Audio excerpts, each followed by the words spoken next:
એક એવો બારવટીયો જેનું રૂપ જોવા માટે ઇંગ્લેન્ડથી ભૂરી મેમ છેક ભારત સુધી આવી હતી. તેની મર્દાનગી અને સંસ્કાર એટલા કે કોઈ પણ પરાઈ સ્ત્રીનું મોઢું પણ ના જોવે. અને જ્યારે તેને જેલમાં પૂરવામાં આવ્યો હતો તો તે જેલ તોડીને એક જ રાતમાં ભાગી ગયો હતો. તમને જણાવી દઈએ કે બારવટિયા એટલે જેનામાં 12 પ્રકારના વટ હોય એને બારવટિયા કહેવાય. તો ચાલો જાણીએ કે આ બારવટીયો કોણ હતો. સૌરાષ્ટ્રની ધરતીમાં જુનાગઢ જિલ્લાનું મેંદરડા ગામ, એમાં મુળુ માણેક નામનો એક બારવટીયો થઈ ગયો. અને એની ખુમારીની વાત કરીએ તો મુળુ માણેકને જોવા માટે ઇંગ્લેન્ડથી ગોરી મેમ ગીરના જંગલમાં આવી હતી. કારણ કે સાવજ જેવું તેનું મોટું માથું અને તેની મૂછો પણ એવડી કે જેને જોઈને એમ લાગે કે ખુદ સામે સાવજ માણસના રૂપમાં ઊભો હોય. આ ભૂરી મેમ મુળુ માણેકને જોઈને બોલ્યા કે આવું તમારું રૂપ અને તમે આવા સૌ બારવટિયાના કામ કરો છો. ત્યારે એટલું સાંભળીને મુળુ માણેકે ભૂરી મેમ સામે હાથ જોડીને કહ્યું કે માં, અમે અમારા કાળિયા ઠાકર માટે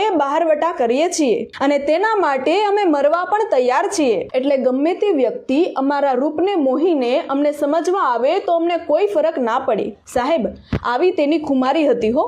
આ જ મુળુ માણેકને જ્યારે અમરેલી કોર્ટમાં ઊભો રાખવામાં આવ્યો હતો ત્યારે બધા મોટા અંગ્રેજ અધિકારીઓએ તેના પર ગુના લગાડ્યા હતા. ત્યારે ઇંગ્લેન્ડની ભૂરી મેમે તેના પતિને કહ્યું કે આવા મર્દ માણસને જેલમાં ના પુરાય અને આવા માણસના બધા ગુના માફ કરી દેવા જોઈએ. ત્યારે અંગ્રેજ અધિકારીએ કહ્યું કે ખાલી તમે તમારા જમણા હાથે આ મોટા સાહેબને સલામ કરી દો એટલે તમારા બધા ગુના માફ. સાહેબ, ત્યારે મુળુ માણેક અમરેલીની કોર્ટમાં ખાલી એક જ વાક્ય બોલ્યા હતા કે મુળુનો એક હાથ તેની મૂછે અને બીજો હાથ તેની તલવાર પર હોય. દ્વારકાવાળાએ મને 2 હાથ જ આપ્યા છે અને એ હાથ ખાલી એની સામે જ નમે, બાકી જેવા તેવા સામે ન નમે હો. પછી તો એમ કહેવાય કે મુળુ માણેકને વડોદરાની જેલમાં રાખવામાં આવ્યા હતા. પરંતુ કહેવાય છે ને કે મર્દને કોઈ પણ દિવાલ રોકી નથી શકતી. ત્યારે મુળુ માણેકે તે વડોદરા જેલ તોડીને ત્યાંથી રાતોરાત ભાગી ગયા હતા. પછી તો તેમણે અનેક સામાજિક કાર્યો કર્યા અને ઘણા લોકોની મદદ કરી. ત્યારબાદ મુળુ માણેક તેના ગામ પરત ફરે છે. ત્યારે ગામમાં તેનું જોરદાર સ્વાગત કરવામાં આવ્યું. પછી તો એમ કહેવાય કે ધીમે ધીમે સમય પસાર થાય છે